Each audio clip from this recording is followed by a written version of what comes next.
주시는 하나님의 말씀 신약성경 골로새서 2장 20절로부터 3장 4절 말씀까지 제가 봉독해 드리겠습니다. 너희가 세상의 초등학문에서 그리스도와 함께 죽었거든 어찌하여 세상에 사는 것과 같이 규례에 순종하느냐. 곧 붙잡지도 말고 맛보지도 말고 만지지도 말라 하는 것이니 이 모든 것은 한때 쓰이고 없어지리라. 사람의 명령과 가르침을 따르느냐? 이런 것들은 자의적 숭배와 겸손과 몸을 괴롭게 하는 데는 지혜 있는 모양이나 오직 육체를 따르는 것을 금하는 데는 조금도 유익이 없느니라. 아멘. 기도하겠습니다. 감사합니다. 하나님, 여러 가지 어려움 가운데 하나님께 예배를 드립니다. 우리 한국교회가 참으로 형편없이 되었습니다. 모든 사람들에게 비난도 받습니다.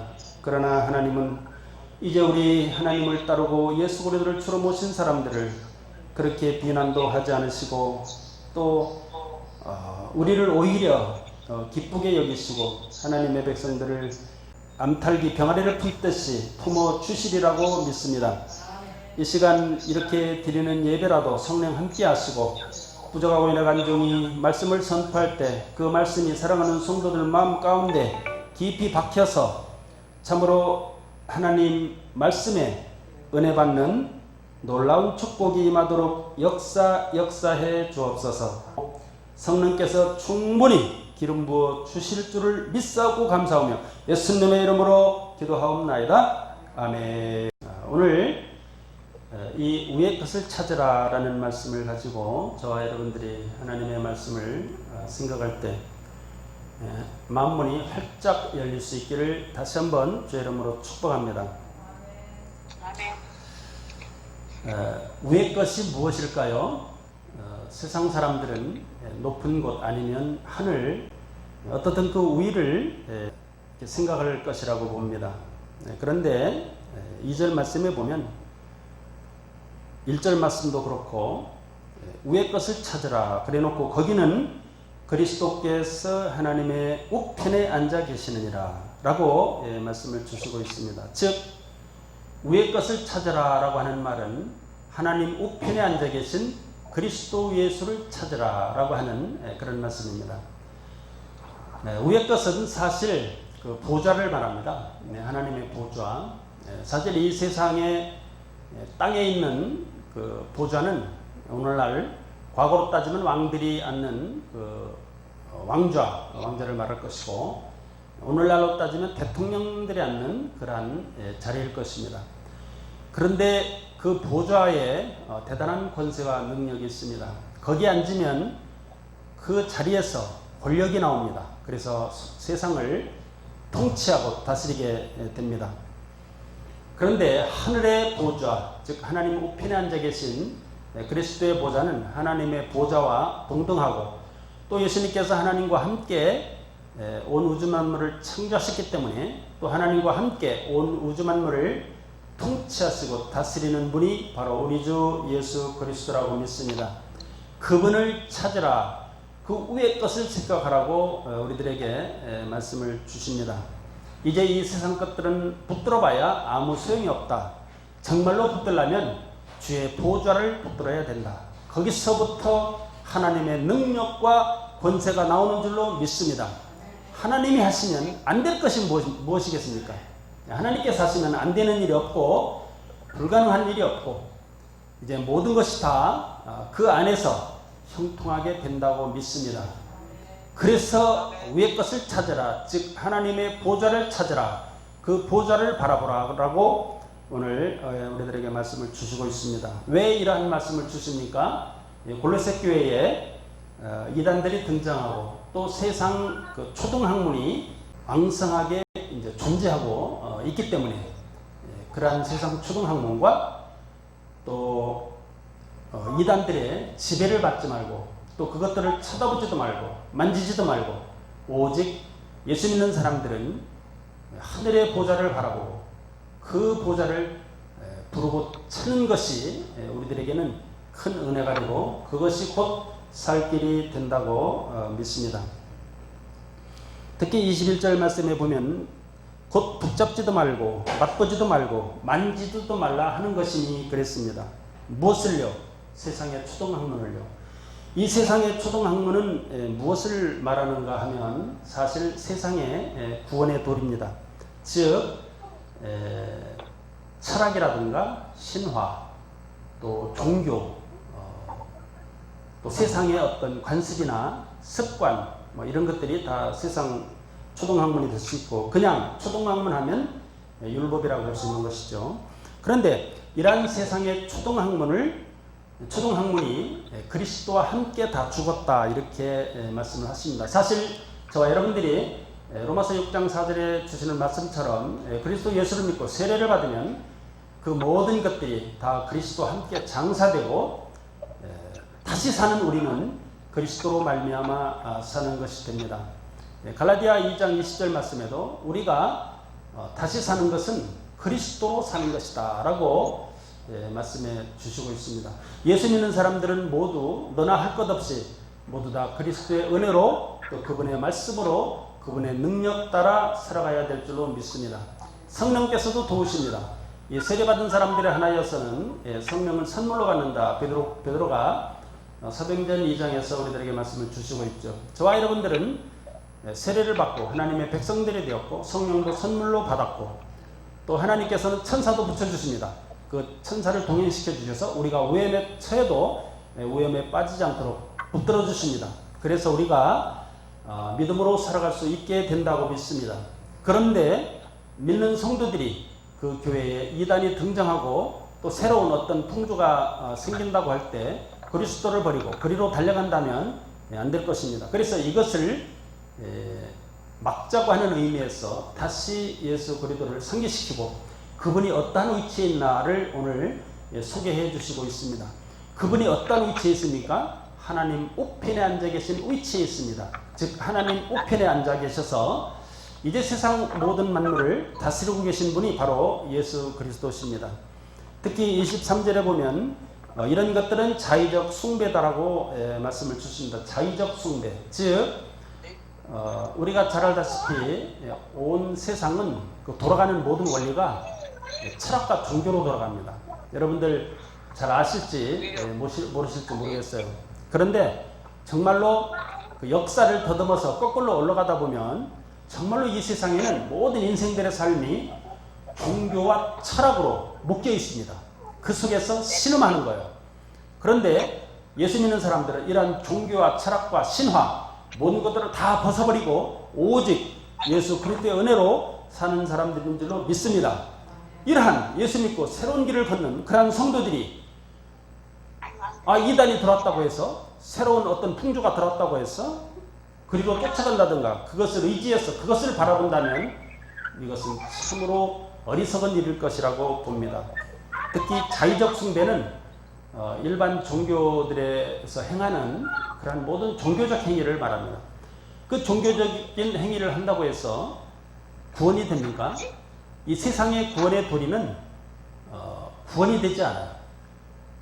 우리가 죄로부터 구원받는 것은 오직 예수 그리스도의 십자가의 은혜로 말미암아 구원받는 것이지 자의적 숭배, 자기들이 만드는 그러한 종교로 인해서 구원받는 것은 일단 성경에서는 없다고 말씀해 주시고 있습니다. 이것은 믿든 말든 관계가 없어요. 믿는 사람들은 믿고 또 많은 사람들은 항상 많은 것입니다.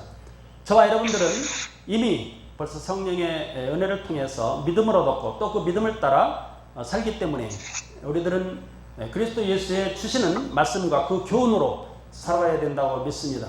이것이 우리 예수 믿는 사람들이 해야 될 일이에요. 그런데 예수 믿다가 이렇게 자의적 숭배에 빠진다든가 신화와 철학에 빠진다면 참으로 안타깝고 이제 이 어리석은 일이라고 볼 수 있죠. 특히 디모데전서 4장 1절에서 3절에 이르는 말씀을 보면은 후에 어떤 사람들이 믿음을 떠나서 귀신의 가르침을 받는다 이렇게 되어 있어요. 근데 그 귀신의 가르침이 뭐냐? 바로 금혼, 금식 이런 거를 말하고 있어요. 이 금혼은 뭐냐면 결혼을 하지 말라는 것이죠. 오늘날 이 천주교 보면 결혼을 금하고 있지 않습니까? 이것은 귀신의 가르침인 것이에요. 그 성경 말씀에 따르면 또 금식, 특히 금식은 우리 금식기도 하는 그 금식기도가 금식이 아니라 특별한 음식을 배제하는 거예요. 즉 예를 든다면 안식교에서 돼지고기를 먹지 않는다든가, 또 유대인들도 마찬가지 돼지고기를 먹지 않는다든가, 이러한 특별한 음식을 배제하는 것, 이런 것이 다 뭐냐, 바로 귀신이 가르치는 것이다, 이렇게 말하고 있습니다. 그런데 세상 사람들이 보기는 결혼도 않고 또 특별한 음식을 배제하고 먹지 않으면 아주 신실하게 뭔가 이 예수를 잘 믿는 것 같이 이렇게 그 사람들은 생각이 되는 거예요. 그래서 우리가 예수를 믿으면서 귀신의 가르침을 따라서는 안 된다고 봅니다. 그 귀신의 가르침이 바로 이런 특정한 일들을 하는 거예요. 이 특정한 일들을 하게 되면 뭐가 잘하는 것 같이 보이기는 보이지만 이것은 결국 자의적 숭배에 해당됩니다. 아무리 자의적 숭배 잘하고 자기 의지로 아무리 잘한다고 해도 정말로 하나님과는 전혀 관계가 없습니다. 우리 믿음은 자의적 믿음을 따르는 것이 아니라 갈라디아서 5장 5절 말씀해 주시는 것처럼 성령을 따르는 믿음이 되어야 됩니다. 디모데 에베소서 4장 5절에 보면은 성령도 하나요, 주도 하나요, 또 믿음도 하나다, 이렇게 말씀을 주십니다. 믿음이 하나라고 말씀했어요. 믿음이 두 개, 세 개가 되지 않습니다. 그런데 사실 오늘날 이 세상 현실은 믿음이 두 개, 세 개 막 되는 거예요. 그런데 하나님은 그런 믿음을 다 인정하지 않습니다. 특별히 신화적인 믿음, 철학적인 믿음, 또 인본주의적인 믿음, 이런 믿음들이 사실 있어요. 근데 이 인본주의적인 믿음들이 교회 내도 침투해서 우리 성도들 가운데서도 자기 능력과 자기 생각으로 예수 믿는 사람들이 꽤나 많아요. 이것은 하나님께 인정받을 수 없는 그런 믿음이라고 저는 믿습니다. 우리가 하나님께로부터 인정받는 믿음은 성령을 따르는 믿음이어야 됩니다.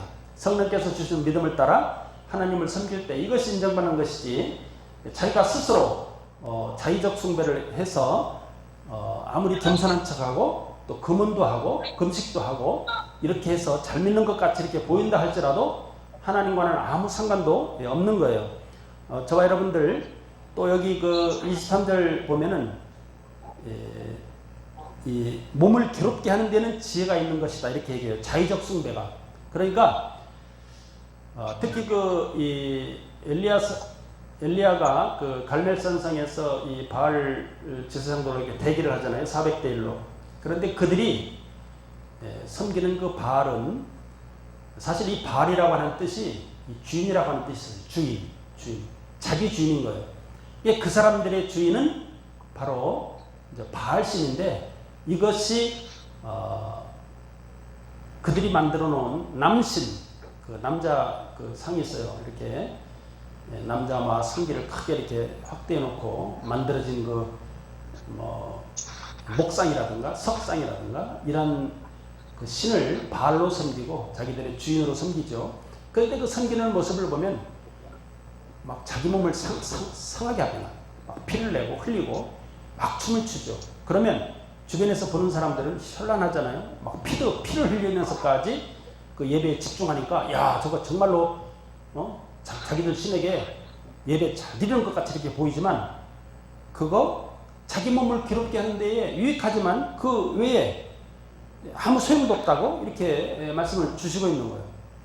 이런 자의적 숭배, 스스로 이렇게 만들어서 드리는 그런 예배는 하나님과 전혀 관계도 없는 것이에요. 근데 이것이 거꾸로 쭉 올라가다 보면 어디서 발생돼서 그런 문제들이 생기느냐 하면 바로 이 우상 숭배에서부터 발생하는데, 이 우상은 사실 가나안 족속으로부터 옵니다.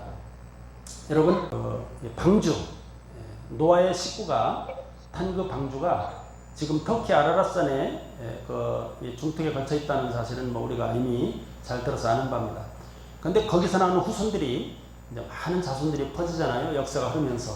그런데 장자가 셈이었잖아요. 이제 셈에게는 제사권이 있죠. 그래서 제사를 드리게끔 모두를 불러 모으고 11조도 드리게 하고 예물도 바치게 하니까 처음에는 그게 잘 됐어요. 그런데 사람들이 점점점 멀리 퍼져나가면서 멀게 되니까 그 사람들이 깨를 냈어요. 우리가 그렇게 애써서 그 멀리 아라산까지 갈 게 뭐 있냐. 우리가 신을 만들어서 우리의 주인을 만들어서 섬기자라고 한 그 최초의 사람이 바로 가나안이에요. 이 가나안은 함의 아들입니다. 그래서 가나안이 그때부터 이제 하나님을 바알 신으로 만들고 따로 예배를 드리기 시작했어요. 그러니까 이 우상은 뭐냐? 결국 하나님과 인간 사이를 갈라놓는 것이죠. 이거 사탄이 하는 짓이잖아요. 최초의 사람 아담과 그 하나님 사이를 사탄이 갈라놨잖아요. 그러니까 따로 예배를 드리면서 갈라지게 된 거예요. 그런데 그 가나안 족속 중에서 이제 그 7 족속이 있는데 그 가나안 아들 가운데 헷이라는 사람이 있어요. 헷 족속 들어봤죠?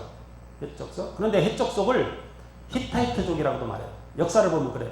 그래서 그 히타이트족이 강해져 가지고 애굽을 쳐들어갑니다. 그래서 애굽을 한동안 지배하면서 결국 가나안으로부터 발생한 그 우상이 애굽에게 전수됩니다.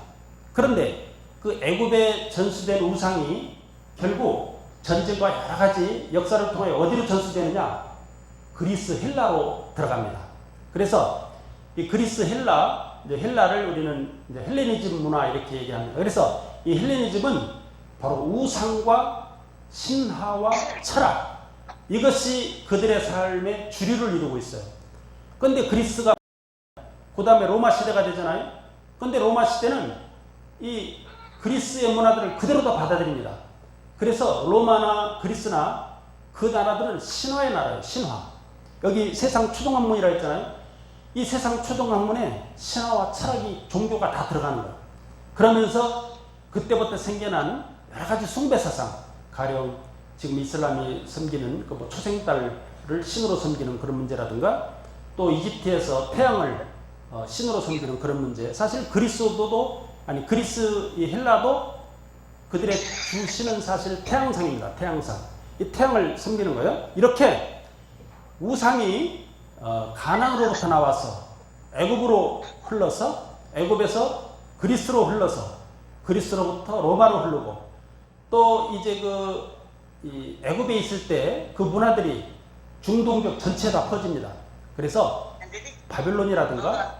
근데 문제는 일부의 그 우상 문화들이 심지어 인도에까지 들어갑니다. 그래서 인도로 들어가서 그것이 힌두교로 발전해요. 근데 힌두교의 사상을 보면 종교라고도 볼 수 없어요. 철학에 가까워요, 사실. 그래서 이 세상은 인도, 중국, 뭐 전 세계 할 것 없이 모든 사람들의 삶이 바로 신화와 철학, 즉 세상 초동학문으로 이루어졌다는 거예요. 이러한 세상 초동학문은 그리스도가 모두 다 함께 십자가에 못 박았다, 이렇게 말씀을 하시고 있는 거예요. 즉 온 세상의 모든 죄, 우상 뭐 할 것 없이 다 그리스도의 피로 덮어서 깨끗게 하신 거예요. 우리는 예수 그리스도를 믿었기 때문에 그리스도와 함께 우리들의 모든 이제껏 과거에 저질렀던 모든 죄들을 다 장사 지내고, 우리가 사는 삶은 그리스도와 함께 살리심을 받은, 즉 말한다면 부활의 신앙에, 즉 살아있는 믿음의 삶을 우리는 살아가고 있는 거예요. 그렇다면 하나님을 찾아야 된다는 거예요. 이제는 더 이상 과거에 매여서 과거의 것들을 쳐다보고 그리로 달려갈 것이 아니라 하나님을 바라보고 땅의 것을 생각하지 말고 위의 것을 생각하라고 오늘 2절 말씀에 그렇게 주시고 있잖아요. 위의 것을 생각하라. 위의 것이 뭡니까? 하나님의 보좌예요. 또 하나님 우편에 앉아있는 그리스도의 보좌예요. 그 보좌에서 뭐가 나옵니까? 온 우주 만물을 통치하는 권세와 능력이 나옵니다. 그래서 예수 믿는 사람들은 그 권세와 능력을 바라보고 그것을 찾고 부르짖어야 합니다. 그럴 때 하나님께서 우리를 도우신다고 믿습니다. 오늘 아침 새벽에 제가 말씀을 묵상하면서 요즘 중국 사태를 제가 생각했어요. 중국이 온갖 그 종교를 핍박하고 기독교를 핍박하고 뭐 종탑 다 때려부시고 그러더니 3개월 동안 저렇게 많은 홍수로 하나님의 보복을 받는구나, 이런 생각을 했어요. 사실 이 세상은 그저 저절로 생기는 게 없어요. 다 하나님의 섭리와 역사에 의하여 돌아간다고 저는 믿습니다. 그래서 우리는 이 세상 것, 우상 것들, 세상 초동문, 세상 구원의 논리, 여기에 젖어서는 안 됩니다. 오직 구원은 예수 그리스도 한 길뿐이 없습니다. 그분을 붙잡고 그분을 찾게 될 때 저와 여러분들의 삶은 형통하게 되리라고 믿습니다. 다시 한번 저와 여러분들 이왕 붙들을 거 하나님을 붙들기를 바랍니다. 그 아들 예수 그리스도를 붙들기를 촉구합니다. 사도 바울은 복대를 향하여, 즉 그에게 복들림 받은 것을 향하여, 즉 목표 천국을 향하여 계속 가겠다, 이런 신앙 고백을 합니다. 저와 여러분들도 이제 그리스도께로 다 붙들림 바 되었어요. 우리가 그리스도를 붙잡은 게 아니에요. 그리스도께서 우리를 붙잡아 주셨어요. 이거를 놓치지 않도록 계속 쫓아가야 되는 거예요. 그 목표가 바로 하나님 나라입니다. 우리가 예수 그리스도를 믿었다면 하나님 나라를 상속받아야 되지. 예수 그리스도를 믿었는데 다음에 지옥을 상속받는다면 얼마나 불쌍하고 안타깝고 처량한 처지에 빠집니까? 그 불쌍하고 처량만 해도 괜찮아요. 영원토록 고통을 받는 그러한 이 지옥을 상속받게 된다면 정말 안 될 것이에요. 저와 여러분들 다시 한번 사도 바울이 하는 말씀, 즉 이거는 골로새 교회에 물론 그 이단이 생겨서 주시는 말씀 가운데 그 이단들과 세상 풍조에 빠지지 말라고 하는 교훈의 말씀을 주시는 것입니다. 이것은 오늘날 전 세계 교회에 주시는 말씀이나 똑같습니다. 저와 여러분들에게도 주시는 거나 똑같아요. 저와 여러분들 뭔가 새로운 뭐가 생겼다 그래서 그리 우르르 쫓아가겠습니까? 요즘 신천지 생겼다 그래서 기독교인들 얼마나 많은 사람들이 갔습니까? 30만이라고 하는 사람들이 새로운 이단에 빠져가지고 우르르 몰려갔어요. 신종 이단에. 이런 거를 지금 경계하라고 이 말씀을 주시는 거예요. 예, 자의적인 숭배, 몸을 괴롭게 하는 모든 종교 행위들, 이런 것으로 구원을 받지 못한다고 말씀을 주시고 있습니다. 오직 구원하실 분은 이제 하나님 우편에 앉아 계신 그리스도 예수의 십자가로 말미암아 저와 여러분들이 구원받게 되는 줄로 믿습니다. 이 구원의 은혜를 저와 여러분들이 받아야 됩니다. 이미 받았습니다.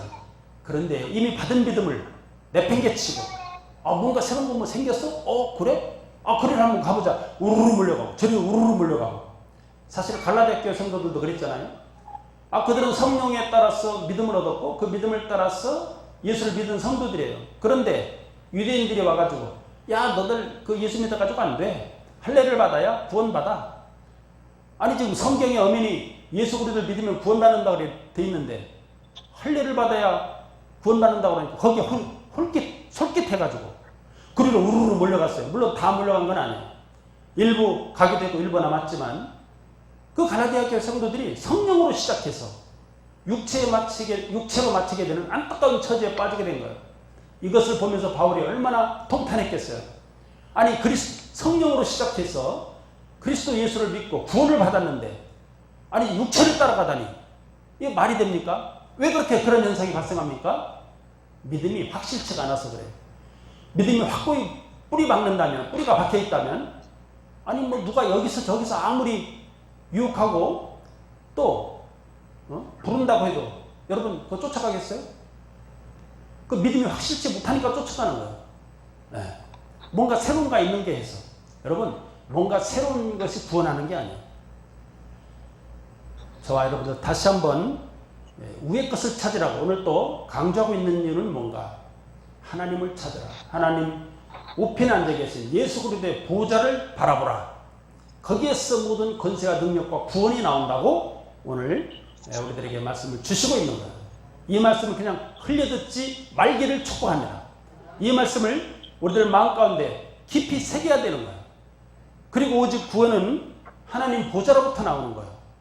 다 하나님 은혜로 되는 거예요. 예수님 이 땅에 오신 거 하나님 은혜로 된 거예요. 그분이 비밀로 성경 가운데 많이 나타나잖아요.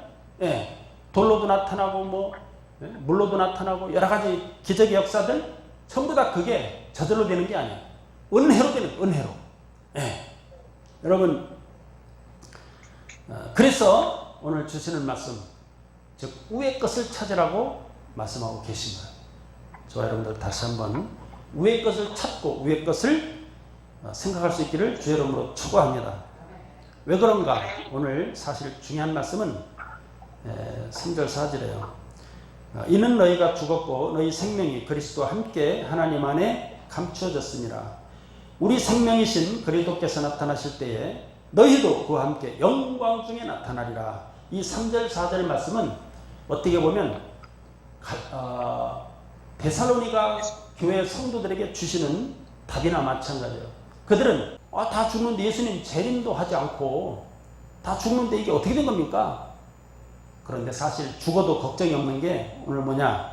3절 말씀. 이는 너희가 죽었고 너희 생명이 그리스도 안에 함께 하나님 안에 감춰졌다. 지금 죽어도 상관이 없는 게 이미 우리들의 생명은 하나님 안에 감춰진 거예요. 근데 그 감춰진 것이 다시 부활로 나타나는 거예요. 이 현상을 믿어야 됩니다. 이것은 우리가 어떻게 설명할 수 없는 거예요. 신비한 그런 영적인 현상을 우리가 어떻게 과학적으로 무슨 논리적으로 이론적으로 이성적으로 어떻게 설명할 수 있겠어요? 이거는 되지 않는 것이죠. 저와 여러분들은 이미 하나님 은혜 안에 우리들의 생명이 감춰져 있습니다. 지금 우리가 살아있으니까 상관없지만 죽어도 상관없는 것은 감춰져 있어요. 그리고 그 감춰진 것이 나타나는 거예요. 그 이유로 인해서 위의 것을 바라보고 위의 것을 찾고 위의 것을 생각하라는 거예요. 그러면 해답이 됐지 않습니까? 지금 죽으면 어떻게 되는가 궁금한 사람들, 사실 우리가 죽으면 어떻게 될지 여러분 궁금하지 않습니까? 우리들의 영혼이 구천에서 떠돕니까? 어떻게 됩니까? 하늘나라 이미 갑니까? 그런 게 아니에요. 하나님, 그리스도와 함께 하나님 안에 감춰지는 거예요.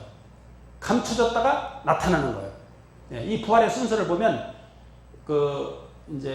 제일 먼저 이 부활하신 그리스도께서 내려오시잖아요. 그리고 그와 함께 내려오는 무리들이 있어요. 그 무리들이 뭔가 이미 예수 믿고 죽었던 분들, 즉 그리스도 안에서 감춰졌던 분들, 그런 분들이 같이 내려오는 거예요.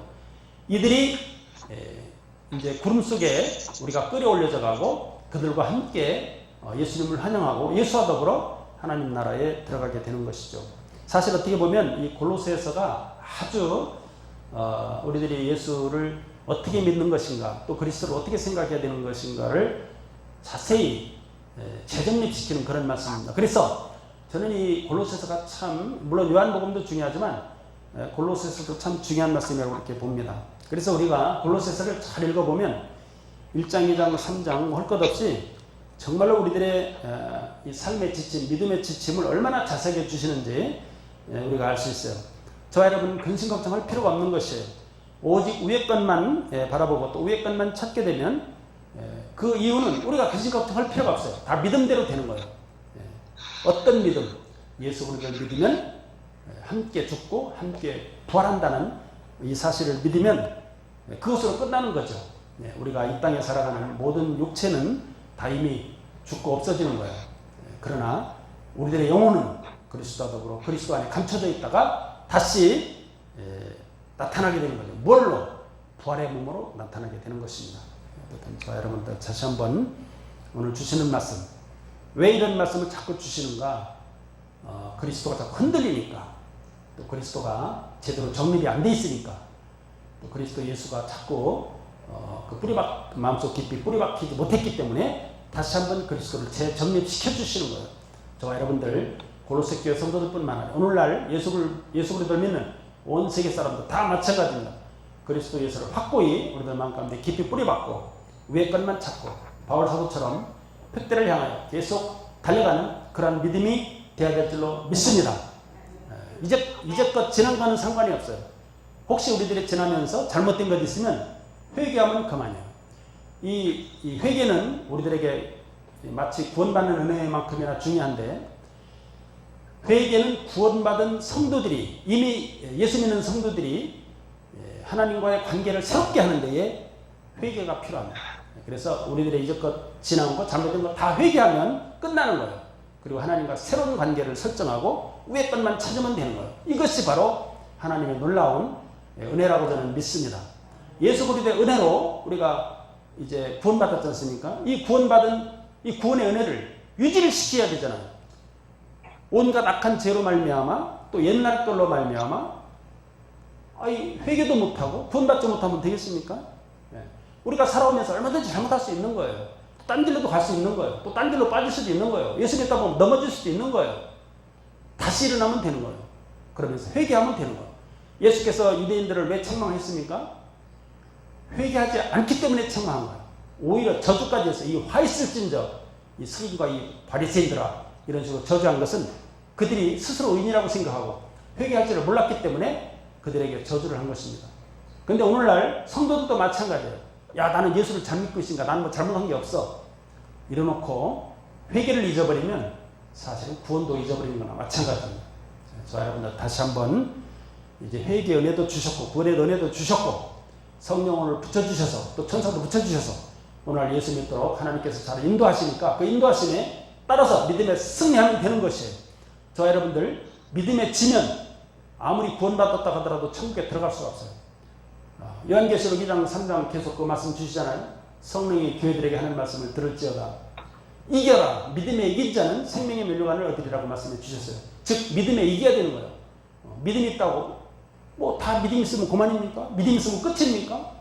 믿음 갖고 있어서 지는 사람 없으니까? 넘어지는 사람 없습니까? 얼마든지 있을 수 있어요. 그러니까 저와 여러분들 다시 한번 믿음에 굳게 서서 믿음을 이겨야 믿음의 승리를 이루게 된다고 믿습니다. 믿음의 승리를 이루게 되려면 항상 위의 것을 바라봐야 돼요. 위의 것이 뭡니까? 하나님의 보좌예요. 또 하나님 옆에 앉아 계신 그리스도의 보좌예요. 그 보좌에서 권세와 능력과 구원이 나오는 줄로 믿습니다. 다시 한번 저와 여러분들 믿음의 승리를 이뤄서 천국에서 다 만날 수 있는 저와 여러분들이 될 수 있기를 주의 이름으로 다시 한번 축복합니다. 기도하겠습니다. 감사합니다. 하나님 오늘도 이렇게 귀하신 말씀을 우리들에게 들려주셔서 감사합니다. 아버지 하나님 구원받는 것도 중요하지만 믿음을 지키는 것도 중요하다고 믿습니다. 우리가 믿음을 지키는 과정에서 별의별 2단 3단 또 온갖 세상 초등학문들이 우리를 괴롭히고 있습니다. 이러한 것들 예수 이름으로 다 물리치고 아버지 믿음의 승리를 이루고 위의 것만 바라보고 위의 것만 생각할 수 있는 우리들 모두가 되도록 축복해 주옵소서. 그래서 아버지 하나님 예수 재림 때 다 그리스도 안에서 감춰진 우리들의 생명이 부활의 몸으로 나타날 수 있는 우리들 모두가 되도록 축복해 주시옵소서. 감사 찬양하옵고 예수님의 이름으로 기도합나이다. 아멘.